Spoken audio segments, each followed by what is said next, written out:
Well, welcome back, friends. Back to the Firepit. Richard here for another Firepit conversation, and so thankful to be back here with all of you this week. And I pray everyone's doing well. It's a beautiful morning. Woke up this morning just before dawn, and it was so clear on this early September morning, and it was nice just walking out and seeing the stars were just lighting up so bright. And Orion, my house faces east. So as you see Orion kind of right there in the sky directly in front of us, and just big and bright, and Venus off to the left, a little more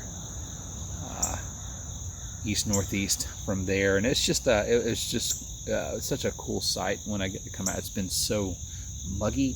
It's been so we've had rain off and on, but that summertime. The way the weather pattern in Georgia and the South, it's just where you have all that mugginess and those afternoon storms and all of that. And it was just nice coming out this morning, and it almost feels like a little hint of fall again is trying to creep in as September begins. And it's a very, very good way to start the morning. So yeah, I pray everyone again is doing well. As I sit here this morning, and I was sitting in my chair in my living room this morning, just contemplating, what this conversation would be about.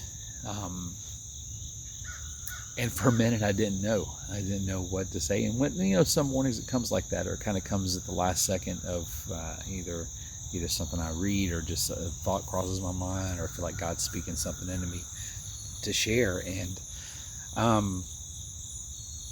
but this morning I just really wanted to talk about something that I'm reading through right now, something I haven't really done in much of my adult life, is reading for the sake of joy, right? Reading, not just reading books that help me grow personally, and faith growth books and whatnot, and which is a lot of what my library has been, especially over the last 5-6 years or so, and which has been good. It's been good just really be able to soak a lot of those different writers and books in my life. That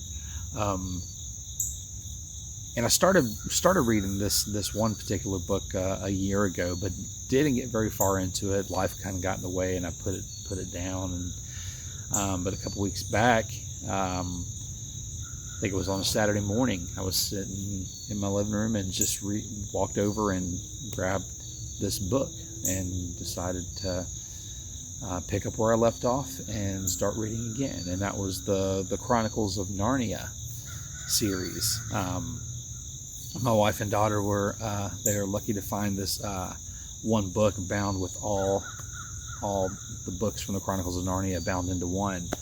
They found it at a thrift store some time back, and so it's kind of been sitting here. My daughter's read through it, the bulk of it, but and I don't know. Then I just felt this urge to kind of pick through it again. And this time it was interesting, because the first time I started reading through it, I'd read a chapter, and they're not very long chapters. If you've read the books, they're not very long, very quick read, but I'd read a chapter here or a chapter there. So I got through the first 5-6 chapters of Magician's Nephew, and but then put it away. And like I said, when I picked it up this time, I don't know, it was just something about the story this time started to capture me. I got through the first couple chapters again, and then I got to a point and in the book where Diggory and Polly and the cabbie and the witch, they're all and the horse Strawberry, they're all back in Narnia, I'm sorry, they've gone through, and they're actually in this place that's void. There's nothing. It's just darkness, and looks like they can't see anything. They don't know what's around them. They can't even see each other. And then they hear this voice. They hear this singing going on, And as the sounds of the singing take place, they start to see light. They start to see things coming into formation. And the tone would change with different things that would come, whether it be, again, the light, the formation of all the trees and the plants, the animals coming to life, and all of that. And it was this very cool image as Aslan the lion was going through, and he was actually singing creation, the creation of Narnia, into existence. And it just kind of brought me back to the idea of, you know, what it would be like to see creation all birth, all just come into existence, and something that those characters got the chance to actually witness, like this instant growth of everything, and the mountains and the rivers and the sea and the forest and the valleys and and all the animals and everything. And then I found myself just really contemplating that imagery. Just reading that just captured me. It captured my heart in some big way. And now, since then, I haven't been able to put the books down. And, you know, so I've read through the first 2 books of the Chronicles. I'm about to start The Horse and His Boy, and it's over the past over a course of just a couple weeks, and it's been really good to read through. But and I'm sitting there kind of contemplating that idea and the image of what that shows. It's very telling of just the life that God has breathed into this, onto Earth, into this planet, from everything. As I sit out here, and I think there's a reason why, being outside, and I love to come out here and I can just listen to the birds singing every morning. I love watching the squirrels and the chipmunks and the rabbits play. When I was out walking this morning, when I first came out, when it was still dark, just over here, I could hear this owl just calling. I don't know if it was hunting or what, but it just let out this very loud hoot that just drug out. And I actually saw that owl the other morning walking, sitting up in a tree. And my daughter and wife are very jealous because they've been wanting, especially my daughter, because they've been wanting to see the owl, and they're very hard to spot. But I could see this guy just sitting up in a tree branch, just watching me as I walked along down the stretch of the road behind me here. So, I mean, very, very cool thing. But what is it about creation that captures our hearts, right? And this morning I was reading back through the Genesis narrative, the creation narrative in Genesis 1 and 2 of when God when the earth was void and there was nothing, and then God said, "Let there be light," and there was light, and going through the process of creating earth, of separating the earth and the heavens, of placing the sky and the night and the day and the sun and the stars and all of that, and then and forming land. And it was just, it was just very, I love the comparison between the two from what C.S. Lewis wrote in the Chronicles of Narnia, in the creation of Narnia, versus the Bible's account of how God created earth and how God created life and breathed life into man. And just an amazing picture. And it's just got me kind of really thinking about that a little bit this morning, and just the places that I've gotten to be and sit and to really just kind of soak in the beauty of creation. It's a pretty amazing thing. It's kind of why I one of the things I enjoy about the work I get to do now is just because I get to get out. I get to stay away from the city, but get out into the country. And I love driving down the backcountry roads, and when I have the chance to, and it's just an amazing thing. And especially if I get up to go to the mountains, if I have appointments up in the mountains, then that stirs my heart a lot. So I don't know, just something to think about this morning for yourself, of, allow yourself to think of a place that just really stirs your heart. And what is it about that? It could be in the mountains. It could be just sitting like me, where I'm sitting right now, in your yard or just outside your home. It could be at a beach, anywhere. And what is it about that really captures your heart? And maybe what is God saying in that through this, through what He's created, what He has made here for us, right? I wear this hat. You've seen it probably in most of my videos. It's from Crooked Creek Ranch out in Colorado, Fraser, Colorado, and that's where I went to the Wild at Heart Boot Camp back in 2015. And when my wife and I went out there last year, when she went to Captivating, she bought me this hat there, and so it's been I love wearing it because it's a constant reminder of that place, and just what the beauty of that valley there, and what that meant to me, especially in those days when I surrendered my life to Jesus and really got the chance to be up and soaking in the beauty of that mountain, of that valley, when me and some guys went up snowshoeing on the Saturday of that weekend. It was just this amazing thing, and I remember writing into my journal of just of the absolute beauty of what God's placed before us. And so think about that. You think about everything, and I was even going through, kind of flipping through all the videos that I've done this year since all this began back in before spring in early March or so, and it's kind of wild to see, because you see all the green kind of behind me now. In the first couple of videos, there's nothing. It's just empty trees. Nothing had been filled in yet, and now you see it all pop, and you get to see it each week. It start to fill in more and more and more, and the green's starting to get more and more vibrant as we went along.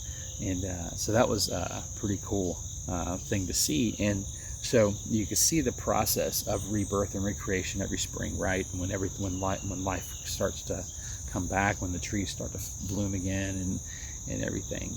And but when I read through Magician's Nephew, and read that account of the creation of Narnia, and then read the creation of Earth in the Bible in Genesis, just think of what would have been like to see all of that just come into existence at once. Just think of how magnificent and how beautiful that would be. It's like putting everything in a big time lapse video, and this instant kind of growth of everything. And I don't know, there's something just absolutely magnificent and beautiful about that. And so there's something to be said about it. There's something to be said to the beauty of creation and all that's around us, and the sounds of it, with the sounds of the birds, not the sounds of the cars you may hear passing by as I'm doing the video, but the sounds of everything around me. Like I'm watching this chipmunk just running around over here, and right over this way, and you can't see it, but there's a rabbit that has been affectionately been named Bunny Foo Foo in our home, so that he comes around and hangs around, and we've got to watch him grow this year. But it's so awesome. It's so simple, but so amazing to come out here and just enjoy all that and soak all that in. It's been good for my heart, good for my soul, because there's been days where I feel like I'm just like I'm spent. I don't have much left to do, much less to offer, but then I get to come out here and kind of soak it in. I don't have to do anything but just be here in the presence of it all, and inviting God into that. So that's where I'm at this week, friends. There's not a whole lot to really to it. Not too complicated. No big lesson or anything this morning. Just really just thinking about creation. I don't know if y'all can hear that or not. I'm just hearing the owl hooting again this morning. Is And that's a cool thing. So one of the things I like to do is like some mornings I'll get out and I'm running, I've got music in my ears or whatever, but then other mornings I'll get out and just walk my full neighborhood. I don't bring any, I don't put any earbuds in, don't play any music or anything, and just sit there and listen. And I like to do it right at dawn, if I can. And it's kind of amazing because you hear when I first step out, all you hear is the crickets, the sounds of nighttime. And then a couple mornings you start hearing that owl giving those couple morning hoots, and it was like an alarm clock, because at that moment all the birds slowly begin to come to life for the day. That's just a cool kind of way to kind of walk and kind of invite the day in that way in the morning as well. So it's been pretty cool and pretty good for the soul and the heart. So I encourage you, friends, and I don't know again what that place is to you. Again, it could be something as simple as going outside, stepping out in your yard. Maybe it's a back porch. Maybe you got a fire pit or something to sit back, or in the woods around your house. I don't know. Depending on what your circumstances are and where you're at, or it could be getting away and into the mountains, to the beach, to the lake, whatever it may be, some place where you can be and you can just kind of sense and feel the everything that God has created and placed here for us, right? And that's the cool thing about it, is it was given all to us. We were given dominion over all of it. So it's here for us to enjoy. And so that's what I want to talk about this week, and that's really it. So friends, I'm going to kind of leave it at that for today. As we go into September, I don't know where it's going to lead. Well, hopefully we'll get some cooler weather. I'm about done with this 90-degree weather for the year. Anyway, as we continue on, we're continuing our planning for the Anvil in November. So I, again, want to end with just an encouragement again for you men out there to register and to come be a part of the Anvil in November. And I know, again, like I've said before, it's an experience and a weekend you're not going to want to miss. It's so good for you. It's not about anything that I'm teaching or any of the other guys are teaching, but really it's such a good orienting time to be able to kind of step back from your world again, and even and get in a place where you get to soak in creation. And we're going to be in the mountains in the fall time. I mean, it's going to be beautiful up there, and the way the colors pop at that time of year up in that valley. So it's such an opportune time to just get away from your world for a couple of days and really spend some time with God. So again, I'm going to keep adding the link to the registration website on these videos for the next several weeks. I just want to encourage you to come along with us, and as you go through the next week, contemplate, really think about what creation means for you and what it means to be out and be able to soak in the beauty that God has all around us every single day. If we could just stopped and get outside, away from our desks, away from our computers, away from our phones and all that stuff, and just be in the presence of God and His creation. It's something we all need, and it's good for the soul, and I promise you that. So friends, thank you again for joining me this week, and we'll see you next time on another Firepit conversation. Until next time, friends, take care, and God bless, and we'll see you again.